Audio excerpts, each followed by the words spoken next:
Hello, hello everyone. Good afternoon. I am Gaby Torregiani and this is Voices 2025. Welcome back. What a beautiful day today. What a wonderful day. Springtime, this time of the year here in Buenos Aires, Argentina. So we are having beautiful days, sunny days. Today, I am honored. I have the pleasure of interviewing Aleksandra Popovski, IATEFL past president, and I believe vice president now. Is this correct? Well, anyway, she will tell us more about her role at IATEFL in a couple of minutes. Aleksandra is a teacher trainer and an ELT materials writer who still teaches on a daily basis. So I guess she enjoys keeping updated, motivated, and creative. We love that.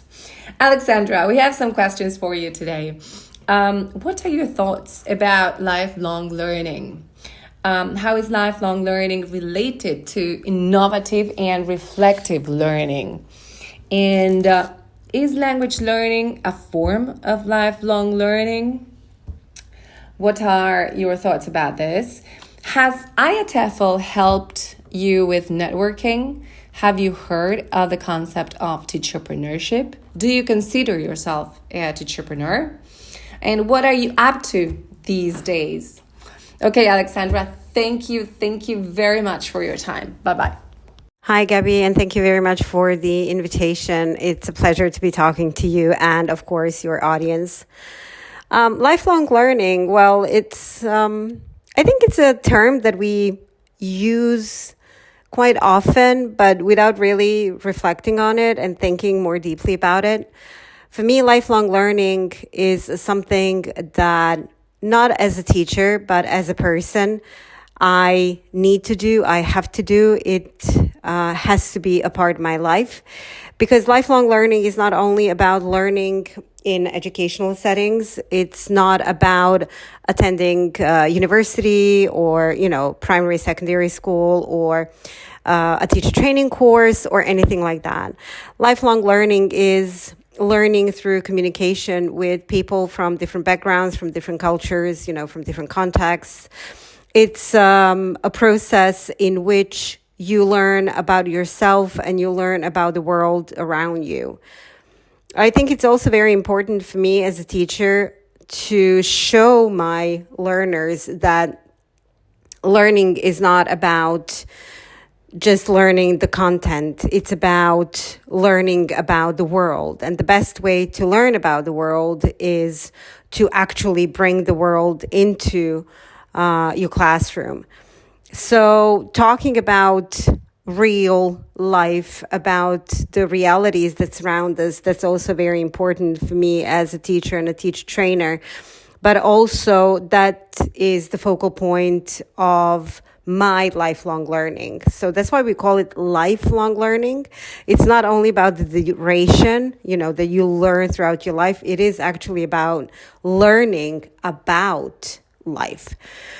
So, I think lifelong learning is something that I will never stop doing. I will continue learning as much as I can from my professional settings, from my professional learning network, from my friends, from my family, and all the people around me.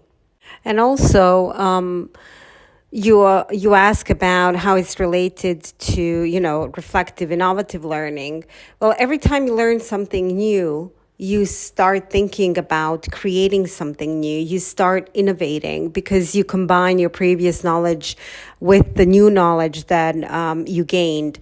So when we talk about innovation, it's not about coming up with something that is completely new, that hasn't been done before, that hasn't been created for. It's about looking at things from a different angle. It's about approaching problems from a different angle to find a solution that works for you and those around you. So I think that innovation per se is not about designing, creating something completely new. It's about looking at things from a different angle and solving problems from a different angle, approaching them in a different way. So yeah, innovation is definitely connected to lifelong learning because, as I said, you learn something new, you combine it with the old, and you get something that is creative and new in its own way. Well, Gabby, ITEFL has been a huge part of my life ever since the first annual conference that I attended back in 2011.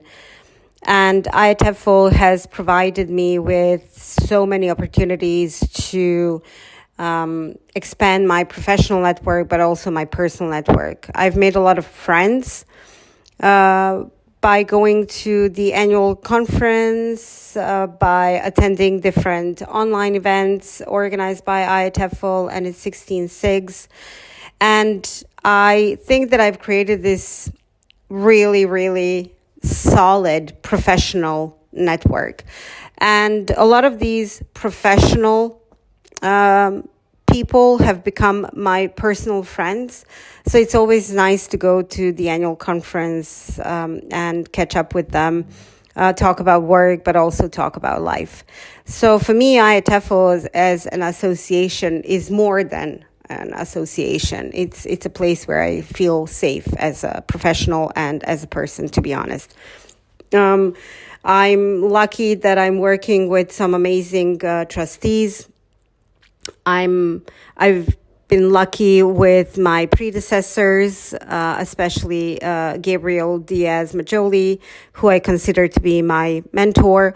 I'm also extremely, extremely happy that as president of ITEFL, I had a vice president who was extremely supportive, who has the same goals for ITEFL as I do, so Christopher Graham. And I'm sure that ITEFL will continue to thrive as an international association. Now, about the term teacherpreneurship and teacherpreneur, I don't consider myself to be one, to be honest. I do have a teacher training business, for example, but I don't think that I work on promoting it enough. I guess it's because I'm extremely busy. I wear multiple professional hats. And now that I'm doing my PhD, I don't think that I will have a lot of time in the near future to focus on becoming a real teacherpreneur. But I think that this term kind of empowers teachers because it gives them this image of, or at least to me, it gives an image of a true professional, someone who is responsible, someone who is confident about their knowledge, about their abilities, someone who is confident about the ability to make a living out of teaching. And as we know, teaching is not considered to be a profession that brings in a lot of money. And if you ask any teacher the question of why are you a teacher, the answer is probably because I love teaching and I love working with students, young people or adults, it doesn't matter. And it's not about the money. But I'm glad that there are a lot of, or more and more teacherpreneurs out there kind of making their own network, creating a space for themselves to be able to do what they love, but also to make a living out of that. What have I been up to? Well, a lot of things. But I think the most important is that I've finally started my PhD. So I'm doing a PhD in cognitive linguistics with the focus on visual metaphors and graphic novels. Graphic novels are something that I absolutely love, especially when it comes to teaching a foreign language, how we can use graphic novels to teach any foreign language. What else? I'm still vice president of ITEFL, stepping down next year in April at the annual conference in Brighton from the 21st to the 24th of April. And I'm also doing some teacher training at the moment for a project funded by the British Council here in North Macedonia, and some other projects in several different countries. So, yeah, as I said, I wear multiple professional hats, but I love doing what I'm doing. I also have been doing more materials writing, editing as well. So that's also something that I enjoy doing as part of my professional career. Thanks, Gabby, again for the invitation, and I look forward to seeing you at the ITEFL annual conference, maybe next year in Brighton, or if not in Brighton, then after that. Thank you again.